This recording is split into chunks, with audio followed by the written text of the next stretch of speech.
Welcome, busy ants. Operation Sindoor is on hold. We call it ceasefire. India has abstained or suspended the Indus Water Treaty with Pakistan. We already know what is ceasefire, but do we know what is cease water is? Cease water is not necessarily stopping water from entering Pakistan. It is to control water flow. India has suspended complying with Indus Water Treaty 1916 with Pakistan, mediated by World Bank. How will this impact Pakistan? And what is Indus Water Treaty? And first of all, what are Indus rivers? Let's get into the details. There are six rivers in the Indus water system. With Indus being the major river, although we have six rivers in this water system, treaty is named as Indus Water Treaty, as all other five rivers merge into Indus River in Pakistan near Panchnath. This is the quick summary of all the rivers of Indus water system.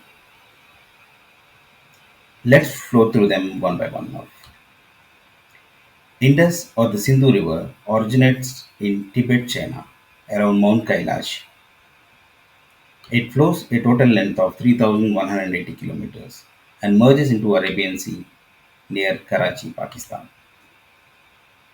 Indus enters India into Ladakh, the Union Territory, and flows through complex terrains of Himalayas, passes through Kargil and enters into POK, and then flow down into Pakistan. After that, it meets all the four rivers near Panchnath, Pakistan, and it merges into Arabian Sea near Karachi. Major projects on the Indus are Tabrela Dam, Chashma Jhelum Link, and there are some other barrages on it in Pakistan. India doesn't have any significant infrastructure on Indus, as we have to let Pakistan use 90% of water in this river according to the Indus Water Treaty. Next is Jhelum. It originates in Jammu and Kashmir near Verinag Spring and flows 725 kilometers to merge with Chenab in Pakistan. It flows through Anantnag, Srinagar in Jammu and Kashmir and exits India into Pakistan. In India, we don't have heavy dams on Jhelum, but we have three hydroelectric power projects, Kishanganga, Uri Dams 1 and 2, with more than 1000 megawatt installed capacity. Pakistan has three hydroelectric projects, one major dam, Mangla, with a huge reservoir and hydroelectric capacity. And towards the end, it has Russell Barrage on Jhelum River. Chenab is another major river in the system. It originates in Himachal Pradesh, India, and flows around 1080 kilometers, merging with Indus River near Panchnath. India has Baglihar and Salal dams on Chenab.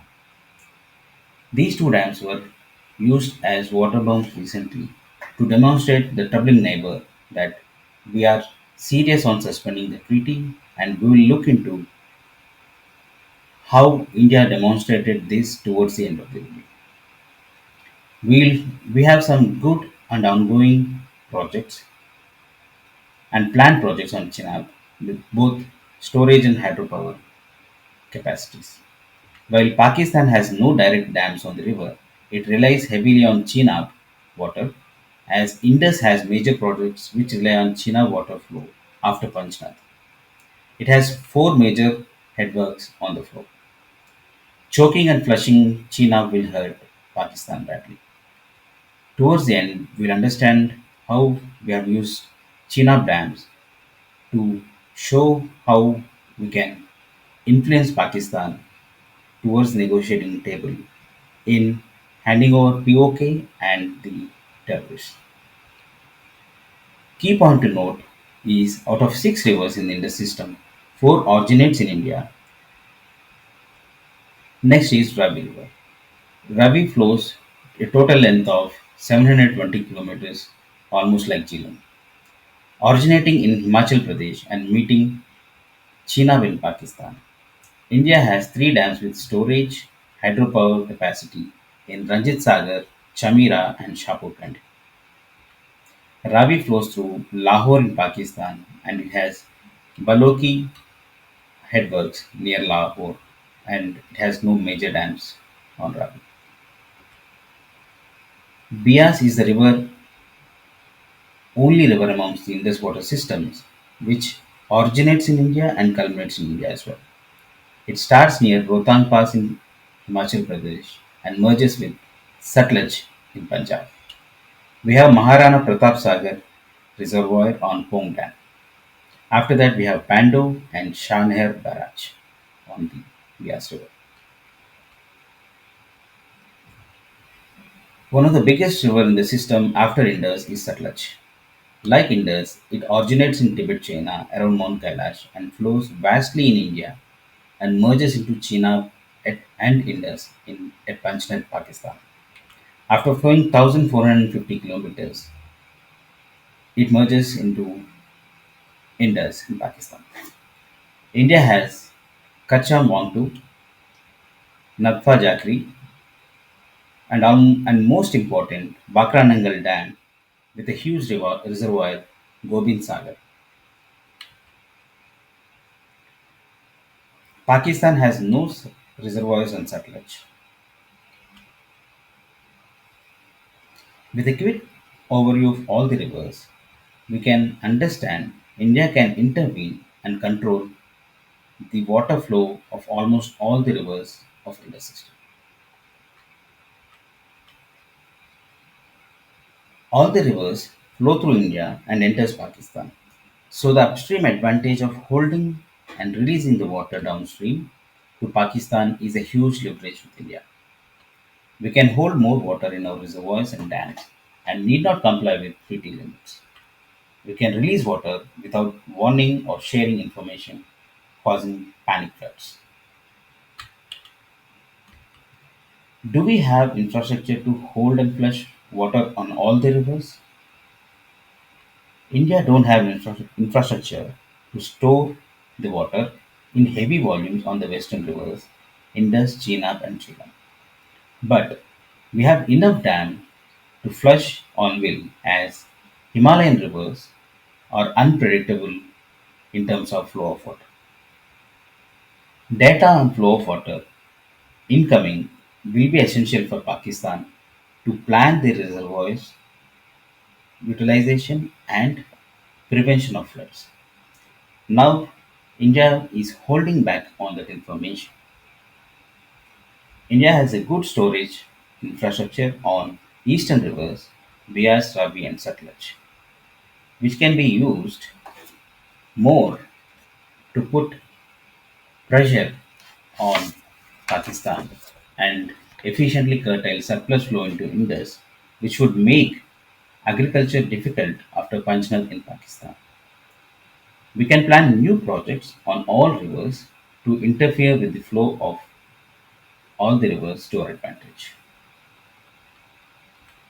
Did we already demonstrate what we can do with suspending Indus Water Treaty? The answer is yes. This is China, where we have Baglihar and Salal dams. These two dams are situated or placed exactly before China is exiting India into Pakistan. The satellite images between April 23rd and May 21st shows that we started flushing without sharing the information. Pakistan is calling this water bombing.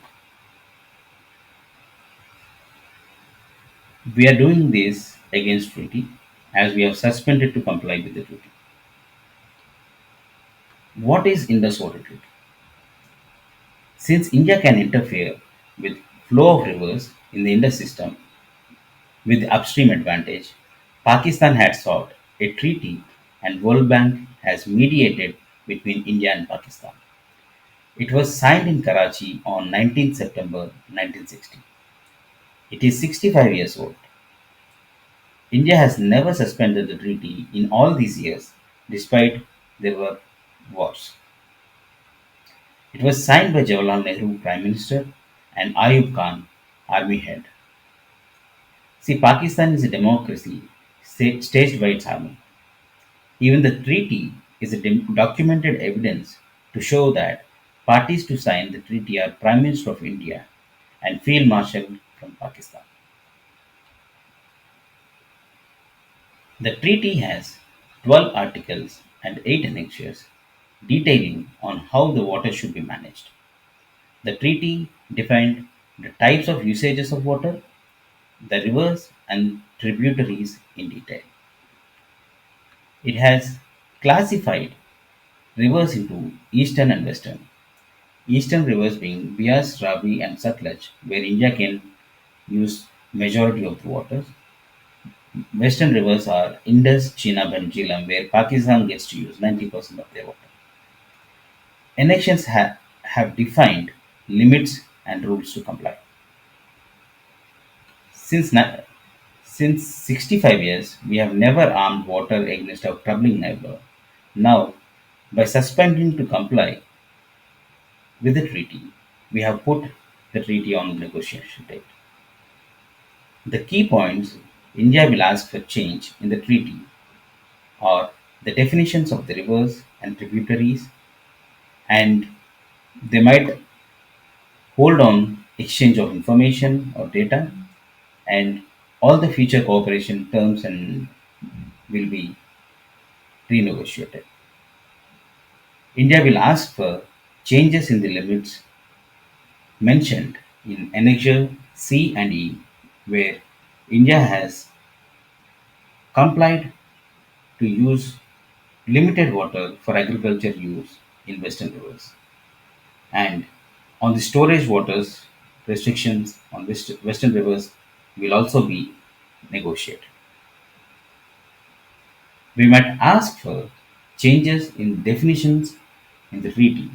For example, the definition of tributaries is complex, and we might seek some exemptions on definitions of tributaries. We might ask for certain rivers to be excluded from the treaty, which are sub rivers of the main rivers. River Chandra and River Bhaga can be excluded as a definition from Chenab River. The mainstream definition includes channels, creeks, and all connecting lakes. We might seek exemption for connecting lakes as necessary. We can check if connecting lakes term is being misused. Usage term violations can be challenged because types of usage of water are classified as agriculture use, domestic use, household and municipal purpose, along with industrial purpose. There is another type of purpose defined which is non consumptive usage, which does not include agricultural use or generation of hydroelectric power. We can seek to include them as non consumptive usage, where India is actually losing on advantage of water flow because of compliance with the treaty. Thank you. I hope you have found this useful. I'll be attaching the research material in the description, and I've done a little project on Google Earth about the river flows. I will attach those links for you to explore. Please like and share the video. Subscribe to Busy Ants for more such insightful content.